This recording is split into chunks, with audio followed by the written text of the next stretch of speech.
So this is what we're all waiting for, besides messages from loved ones, is to hear Reverend Karin give a spiritual talk this morning, and I'm sure you're all going to love it. Okay, so Reverend Karin. Thank you, Phyllis. Good morning to all. Good morning to our friends on Zoom. And I am bound and be determined to stay on task and stay on my moments. A moment in time that can slip away and get distracted. My middle name. So I sometimes get myself in a tizzy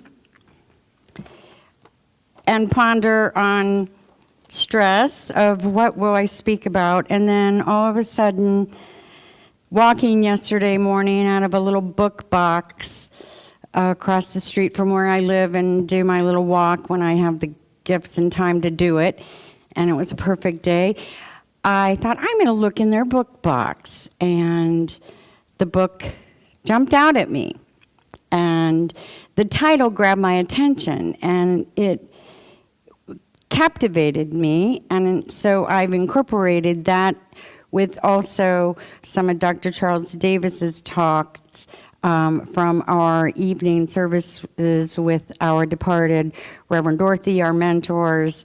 And so the book's title was We Begin at the End of the Last Chapter. And I don't have to go into the author, and it was certainly not a metaphysical book. But that's how our loved ones, our guides and teachers, are departed, as we go on, are 2 and 3 steps ahead of us. And so I'll say it again. We begin at the last chapter where we left off. We're born into a family, mom, dad, siblings, no siblings, cousins, grandparents, and life begins, so we think. And as we get older and mature, some have religion incorporated from their past, from grandparents' past, from parents' past.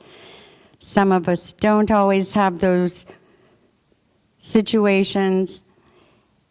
However it is, we have choices the older we get to expound upon what fits, what makes sense. And sometimes we're torn over those situations of what we should be thought to think or worship at. And so, dear friends, the last chapter, you have begun the new one. And you can start it at any point in your life. And it comes with respect and knowing what we teach, which is the principles of the immutable laws, from cause and effect to the law of attraction to many, many rules and principles that Reverend Phyllis has been incorporating by our mentors in spirit, Reverend Dorothy and many, many others. And as we go about our life, at this stage, young or older, we're never old, it is wisdom. It's a number. And we create harmony, or we feel that others have taken that from us. And it's simply a situation. It was an experience, and you can turn that upside down thinking into right thinking. Because what you think, every thought is a thing from a young age until we take our last breath at whatever age that is. What you think, I don't always care when you hear what you think you are, but what happens is it goes out into the ether, the invisible, the breath we breathe, where the guides and teachers and our departed friends and family members live. They do not have to breathe like our human physical life. They live on. And they choose, through many talks and our philosophies that would take more than one session to give you a quick snippet of, but I do believe we all have a lot of belief, and we're putting the pieces of the puzzle together of what makes sense. And please, put it to the test. Many of my mentors always said, and will say, put your beliefs to the test. And with that, I chose to go into when you want something, when you desire whatever stage of life you're at, from a job, material abundance, physical, better energy levels, releasing tensions, releasing diagnoses so that you can live in peace with your loved ones in your heart, and then see it fall into action. And that, dear friends, is letting Spirit work for you. They're with you. Letting your unknown have more faith than your everyday mundane eating, sleeping, and what have you, to get through each day or when situations arise. And they do, all day, all night, whether we're aware of it or not. And we tend to learn to go above what our old thinking was. So these are some thoughts from Dr. Charles Davis in 1992. And it's very profound, and I'd like to share it with you. It is true. People get overly anxious or fearful and negative when things don't happen in a certain time frame. They just suppose it isn't going to happen at all. We've all been there. But friends, you cannot change the position of the moon or the sun or the stars. You have to let nature take its course. And when the vibrations are right for the things that you are seeking, or the things you want to have occur, and you have this belief and this philosophy that your deceased family members, and then you learn about guides and teachers, whether you call it Jesus, Muhammad, or many masters, they all listen. They are 2 and 3 steps ahead. And you all want, I know I do, I share no secrets, I want them to help me. And I want it in the right manner. And I know it will happen. But then we start to push too hard. Because we're anxiety driven. We're in high stimulation. We're in the world of 2025. It blows our mind. And through all that tension and extracurricular everything, from the cell phones to the TV to just being in traffic, our anxiety rises. Blood pressures go up. And we have to keep coming back to our beliefs, even at a busy red light. Breathe in through your nose, out through your mouth. And start right over again. And when those negativities come in, we have to move them aside. Not easy said, but we all can do it. And as the right doors will open, it's never too late. You may miss something that you had wanted when you're in that high mode or feeling pressured by others to do the right thing, and it just doesn't fit. Do your barometer. Does this make sense? Step back a moment. People get tired of hearing the word patient. And from our guides and teachers, it is so important to practice it. If you have the faith, then be patient. If you are impatient, you don't have the faith, or you've lost track of it for moments. And you may say you do, but you have to put it to the test and put it in action. And only you can do that in any moment, from a test in school with the young to a test of what you're trying to achieve. Only you. It is your preponderance to make it happen. And silently we do. You're sitting here, so there's great faith in the unknown and the vibration of the energies of the Spirit. And an example is if you're looking to sell a home or to buy a home or rent, it has got to be the right time. You've got to be in the right place. The right people involved must come into play of your picture, of your chapter, you alone, or if you have family that are involved.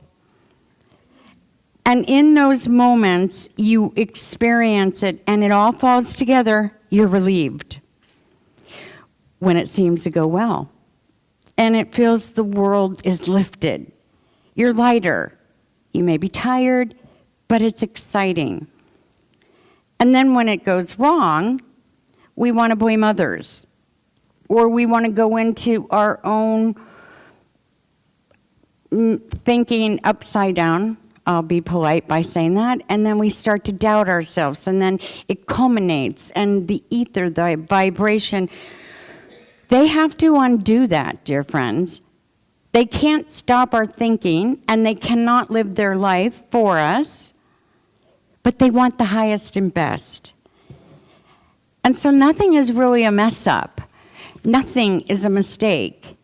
Nothing is a mistake. We chose to be there. We were either impulsive or not, or influenced by many. It was an experience. And our human ego says, just like when.